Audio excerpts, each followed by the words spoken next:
అందరికీ నమస్కారం. నా పేరు doctor Shiva Anupiyalla, consultant psychiatrist. So, చందు డెత్ అనేది మనకు చాలా బాధాకరం కలిగించింది. కానీ, మనం ఇప్పుడు ఈ సొసైటీ అనేది చాలా ముఖ్యం. సొసైటీ ఇంపాక్ట్ ఎట్లా ఉంటది? తన చావు మీద గానీ, తన ఫ్యామిలీ మెంబర్స్ మీద గానీ, తన పిల్లల మీద గానీ, ఆ ప్రభావం ఎట్లుంటదో మనం చాలా సెన్సిటివ్‌గా డీల్ చేయాలి. సో, అట్లాంటి విషయాలు మనము ఇట్లా యూట్యూబ్‌లో కానీ, ఎవరన్నా కించపరిచేలాగా పోస్ట్‌లు పెట్టడం అనేది చాలా ఆహ్, అవాయిడ్ చేయడం ముఖ్యం.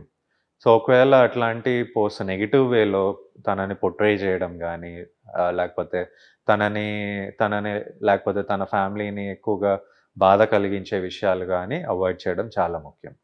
ఎందుకంటే పిల్లలు వాళ్ళు ఫ్యూచర్‌లో మళ్ళీ వాళ్ళ నాన్న గానీ ఇట్లా జరిగిందని ఆ బాధలో వాళ్ళ మీద గూడా ఇంపాక్ట్ పడగూడదు. ఈ నెగెటివ్ ఇంపాక్ట్ వాళ్ళకి ఫ్యూచర్‌లో గూడా కంటిన్యూ అవ్వద్దు. సో, ఈ సెన్సిటివ్ విషయాలు చాలా బెటర్ వేలో డీల్ చేయగలిగితే, మనము వాళ్ళ ఫ్యామిలీని కొంచెం ఇ కరెక్ట్ వేలో మనం తీసుకెళ్ళినట్లు చేయొచ్చనమాట. సో, ఒకవేళ వాళ్ళకేమైనా ఈ గ్రీఫ్ పీరియడ్‌లో ఉన్నప్పుడు వాళ్ళకేమైనా హెల్ప్ కావాలన్నా గూడా ఎవరైనా మెంటల్ హెల్త్ ప్రొఫెషనల్‌ని కన్సల్ట్ అవ్వగలిగితే, వాళ్ళలో మనం ఏమన్నా డిప్రెషన్ సైన్స్, సింప్టమ్స్ అట్లా ఏమైనా ఉన్నా గూడా గుర్తించొచ్చు.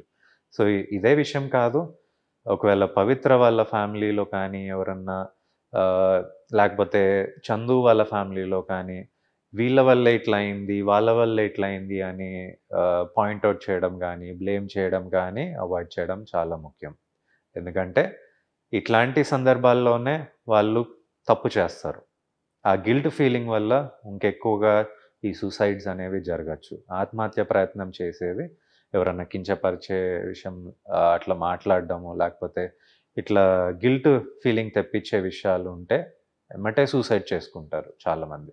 సో, మనము యాస్ ఎ సొసైటీ ఇది మనం ప్రివెంట్ చేయాలి. ఇది మన బాధ్యత.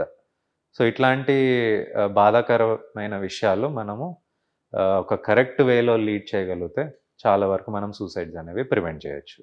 Thank you.